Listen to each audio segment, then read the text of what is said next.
everybody uses a phone, a camera phone, or is creating something with their hands, and they want to kind of have tips, on how to best capture the essence of their creative work. I just wanted to take you on this little tech talk. Don't be afraid, I'm going to break it down as much as I can. Okay, and I actually want to talk about something not cake related. Actually, it's creative related. So hi, if you're a cake maker, this is your one and only Olajuwon Jimmy, founder and creative director of Dainty Events Bakery, and of course the host of Caking All the Way. Have you subscribed to our channel? If you haven't, please go there now and subscribe to the Caking All the Way YouTube channel. And if you're not a cake maker, you create with your hands, you make clothes, you're a fashion designer, what else, any craft out there, you paint, you draw, you need to know how to creatively capture the essence of your work. You spend so much time and energy putting things together. And this is just a tip. I get this question a lot. People slide into the DMs to ask me this question. How do I narrow down to the best camera to buy? Okay, so I'm just going to give you some tips. Now, cameras today cost a lot of money, all right? And the truth of the matter is, the best camera you have is the one with you. You need to know how to use whatever camera is in your hands.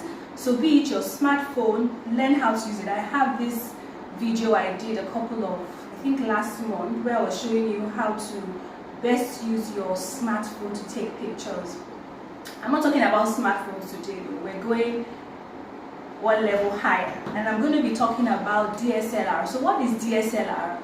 Digital single lens reflex. So that's a digital camera. I have one in my hands, and the honest truth is, you don't need to buy the most expensive camera to take the most beautiful pictures. All right, what you do need though are what I'm going to discuss with you today. So as you can see, this is a camera body. So usually when you go shopping for camera, it will ask you, do you want a camera with a lens or the camera body only? So this is what it means by camera body. So usually this comes close. This is a Canon. I love using Canon cameras, by the way. And this is a lens. So camera body, lens. All right, so how do I put this in the camera body? There's a red mark here, and there's also a sign for a red mark here. So I'm just going to place that in, and there you go. So I cannot take a picture with just the camera body. I need the camera body and the lens. So what do you need to consider when you want to buy a camera? Now, your budget is critical. Very critical. Are you so big on buying a brand new camera? If you've saved up and you can afford it, by all means do so. But if you're still saving up and you need a camera right away, the best thing to do right now is to contact anyone selling cameras, or just speak to your friends that are photographers. I assure you there's someone who has used a camera and they don't want to take it. Not because it's not working, okay? They probably just want to upgrade. All right, and usually when you've gone into the creative space, can you help me tell them for a second that there's a noise that I don't want? So there's a possibility that there's someone. Let me have a camera so you can tell them. So hello. So while they're doing that for me, so there's a possibility that someone has upgraded and they don't want their old camera again. Okay, and when that happens, they will definitely sell it cheaper than they bought it. So that's a good thing for you. You can buy a used camera. Thank you. You can buy a used camera that is not as expensive as what it would have cost if you bought it brand new. Okay, so this camera I have in my hand, let me just say what it is. It is a Canon 60D. Okay, this is a very old camera, but it does the work. And a lot of the pictures we have on our timeline on social media was taken with, I literally just upgraded this camera to something else, a mirrorless camera. But I don't want to go all techie on you. Just for you to know that this camera is just a 60D, a Canon 60D. They stopped making it years ago. In fact, it has a 70D, it has an 80D, but I'm back on the 60D and it takes fantastic pictures just because of these following tips I will share with you. So let's talk a bit about the lens. Now the lens I use for this camera is a fixed lens. So you either have a fixed lens or a zoom lens. Don't worry, I'll explain that to you. So a fixed lens is a lens that doesn't zoom in or out. Okay? Meaning you're here, you want to take a picture of something so close to you, you can stand in one place and zoom in and zoom out. That's a zoom lens. But this is a fixed lens. It doesn't zoom in or out. It is fixed, okay? And usually this is a prime lens, meaning it has a glass surface here, so it takes things really crisp. So a lot of makeup artists actually use fixed lenses because it takes fine details, okay? So if you see us taking, zooming in and taking in the picture of probably a flower on a cake, or we want to show you the details of the cake, this type of lens will do the job. So this is a 50mm Canon lens, all right? Now it's not enough for you to buy a 50mm Canon lens if you want to go the route of fixed lenses.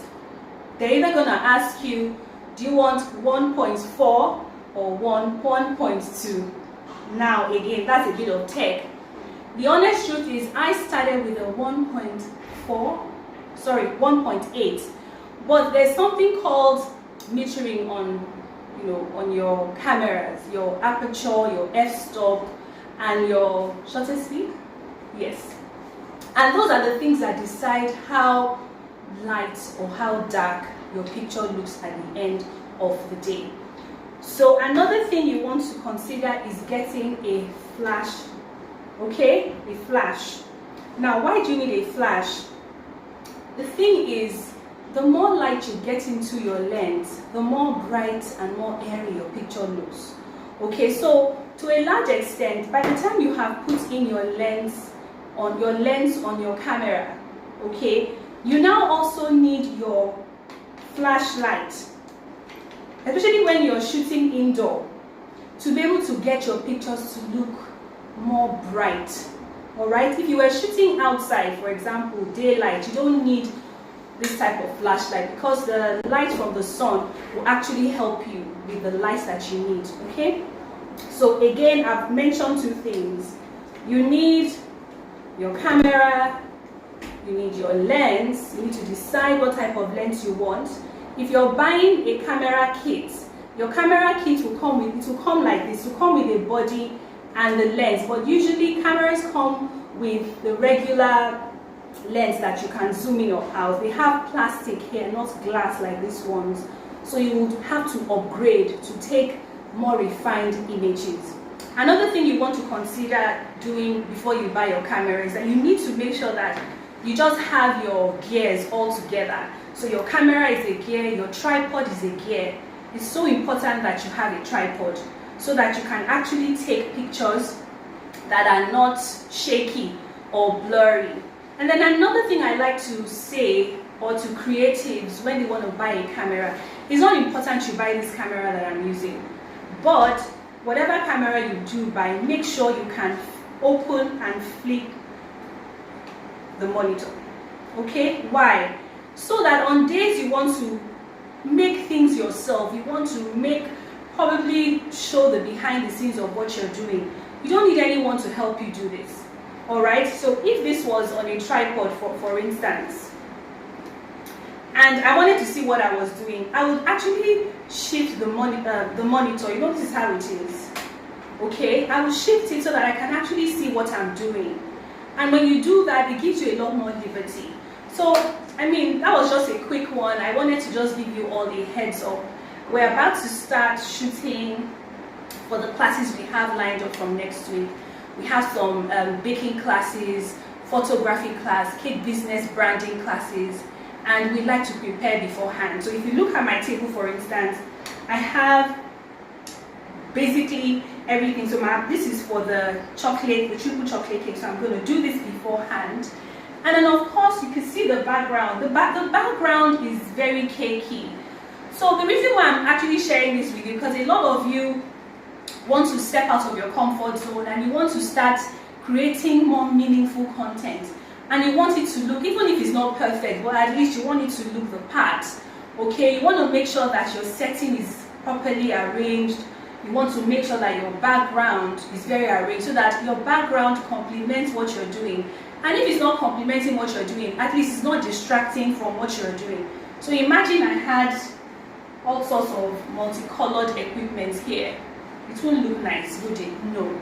So you want to make sure everything is cohesive. You want to make sure your table is very clean. You want to make sure that the equipment you're using are in one place. You also want to make sure that you've pre-measured all your ingredients, okay? And if you're not a cake maker and you just want to show behind the scenes of what you do, just carefully curate the scene and make sure it looks the part. You never know, CNN can come calling from that. Have a good afternoon, guys, and see you later. Bye!